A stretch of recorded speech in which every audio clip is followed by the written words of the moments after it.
Mustang, Corvette, Camaro, names that are sure to pique the interest of people in the car community.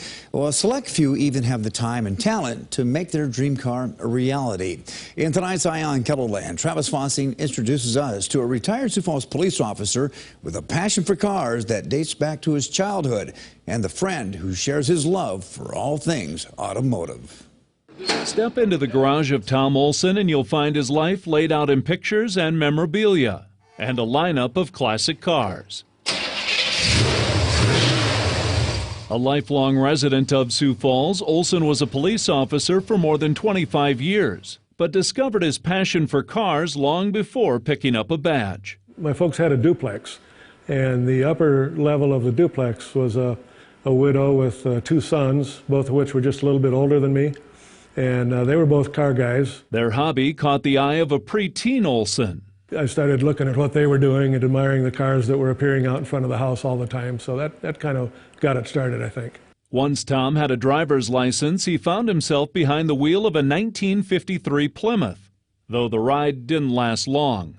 Because my grades plummeted as soon as I got the car. In 1964, Olson bought what he considers his first car, a 1956 Chevy two-door wagon. And that was a car that I kind of got involved in the hot rodding with, started doing some drag racing, building engines for it, and really got involved in the hobby. Tom spent time at the drag strip until joining the Army in 1967.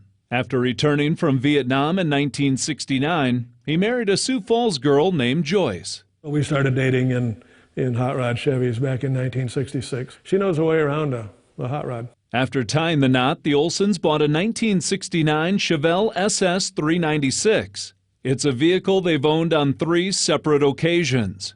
We sold it in 1972 when she was pregnant with our first child, and I bought the car back from this friend I'd sold it to. 1978, we had another baby on the way, so I sold it back to the same fellow. Tom tracked down the Chevelle again in 1985, but the new owner said it wasn't for sale. 15 years later, in 2000, he calls me up and had a fishing rig ordered. He needed to raise some money and wanted to know if I wanted the car back. He did, and the Chevelle made its way home for a third time. So this is a pretty correctly restored. Olson doesn't just buy cars, he rebuilds them into works of art. I'll spend 2 to 3 years with one apart in the build process. Boy, that day you finally have it all together and you turn that key for the first time and fire it up, and the sound of something that you've totally built yourself, running and driving, it's pretty rewarding. His most recent project was a 56 Chevy wagon. And every day of the week I did something on it. It might be a half an hour, it might be 8 hours, but I mean, I touched it every day of the week for about 3 years that we were building it. Olson likes to show off his finished products as a member of the Great Plains Street Rodders. At least once a week we're off to a cruise night in the summertime. In the wintertime, we get together all winter long once a week. So you do establish a lot of really close friendships. It brings people together.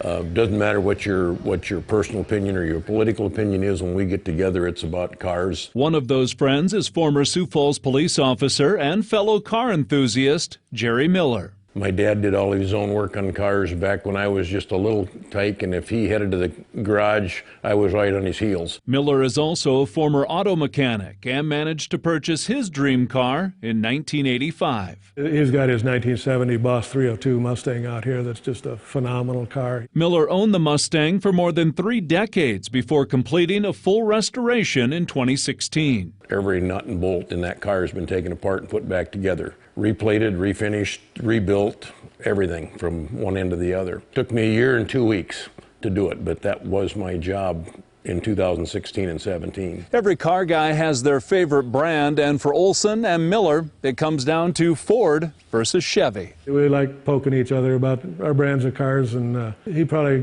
gives it back at least as good as I can dish it out. We've got 2 cars staged out there, his new Camaro and then my boss, and you'll notice even sitting still, my Ford's out ahead of that Chevrolet. So.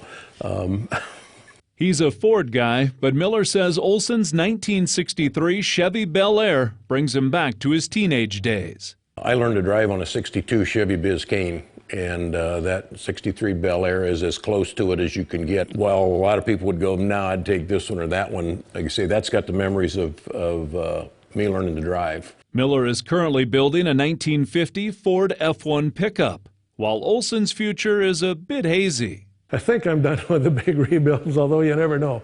I think my wife is pretty sure I'm done with the big rebuilds. That hasn't stopped him from shopping. I did just buy a complete 396 engine and a 4-speed and all the running gear, so it's sitting out there wondering what it's going to find itself put in. So I don't know. We'll see how that goes. One thing's for sure, he'll never stop being a car guy. I get one of these guys out every chance I get the opportunity and do some cruising and go to a car event and hang out with our friends. And it's a great time. Good hobby. With Eye on Kelloland, I'm Travis Fossing. Love it. All right. Olson's sons, Justin and Travis, are also passionate about cars.